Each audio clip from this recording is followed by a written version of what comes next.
I'm thrilled to tell you that Mounts of Mayhem will be released on December 9th. Lady Agnes is right. You'll be able to charge into the fray on December 9th, but what exactly is inside of the Mounts of Mayhem drop? You might have seen the initial trailer and maybe a preview or two, but most people don't know everything that's inside, so let's get right into that, while also talking about what this means for future updates, because that is going to start development on Bedrock as early as next week. There are lots of big questions to answer, and today I want to do precisely that. Hello, I'm ABX Toycat, and welcome back to another Minecraft update news video. Let's talk about the release date first of all. It's December 9th, which is really big because that's 13 days away, or the Tuesday after next. That is super soon, and of course it's the exact date that we said would be happening on this channel as our average, so it's very cool to see that. But what's interesting is what is inside the update, at least according to Mojang's own blog post. This is the one they put out there for everyone to know about. They think there's 4 key features everyone should know about, so in case you don't, here is the camel husk. The first one they start with. The camel husk has 2 riders, a husk and a parched. Everyone knows about the husk, but the parched is kind of a new hostile mob that attacks with arrows of weakness and they hurt.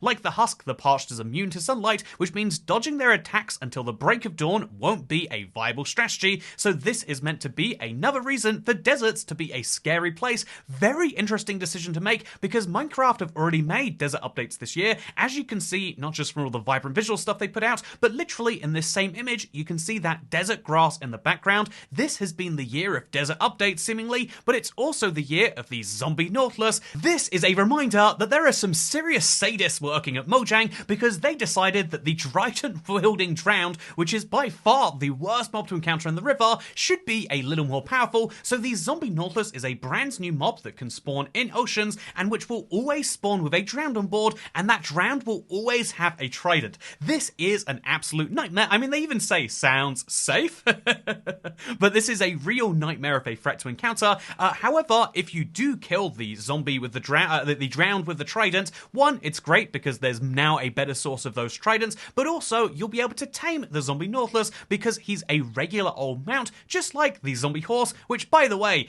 this undead equine said nay to staying as a creative mode spawn egg and is now going to spend the nights roaming the overworld's forest and plains biomes. What's worse is it will do so together with a zombie rider, so this is Mojang starting out their update, talk for people who maybe are not familiar with it by reminding us that there are 3 brand new hostile mobs. The zombie horse is not hostile, but will come with a mob on it. The camel husk is not hostile, but will come with 2 mobs on it. And the zombie Nautilus is technically not hostile, but comes with the game's worst mob on it. Well, what could make all of this worthwhile? Why would anyone be excited for this update? Well, because you can ride to victory, and the easiest way to fight back would be with a new weapon. The spear is a new weapon that comes in multiple tiers, and if you use them on your friends right, they will also have tiers. This is something important to note because it can be crafted from so many different types, including now copper, and it has 2 different attacks, the jab attack and the charge attack. The charge attack is particularly interesting because it deals more damage,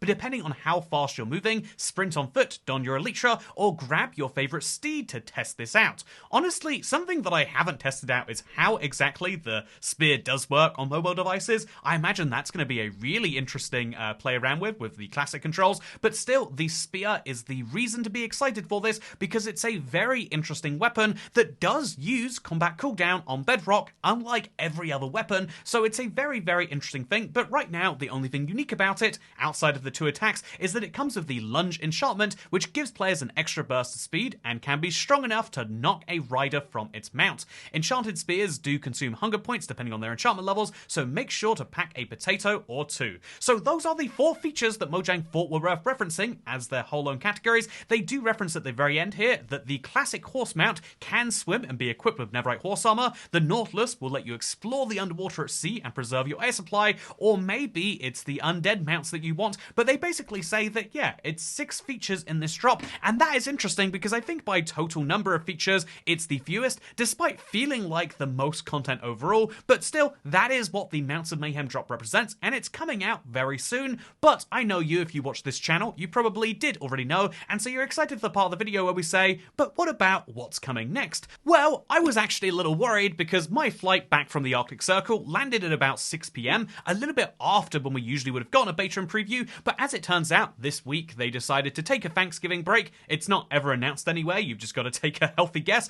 but instead that meant they just announced there was a Java pre-release and a Block Friday sale starting. That's right, the marketplace is on sale. I think maybe including my own map. I don't know. You can go check if you want to. But what's interesting is the fact that I'm starting to feel so like, worn down by sales. I'm thinking of doing an anti-sale where we raise the price of things during Black Friday. But we'll see if Microsoft gets down with that idea. Anyway, so what's interesting is the fact that while they announced the Black Friday sale and they announced the pre-release, there was no beta and preview announced, which is interesting because that means that the last preview we got was the last one. This has some concerns when it comes to bugginess, because obviously not every single bug has possibly been quashed, but it means that we know that the update is now done because it had to have been sent into certification then if there was any chance of it releasing on December 9th, which is their plan, and then that therefore means that if this week is off betas, next week has to be 1.21.140, the next Minecraft update.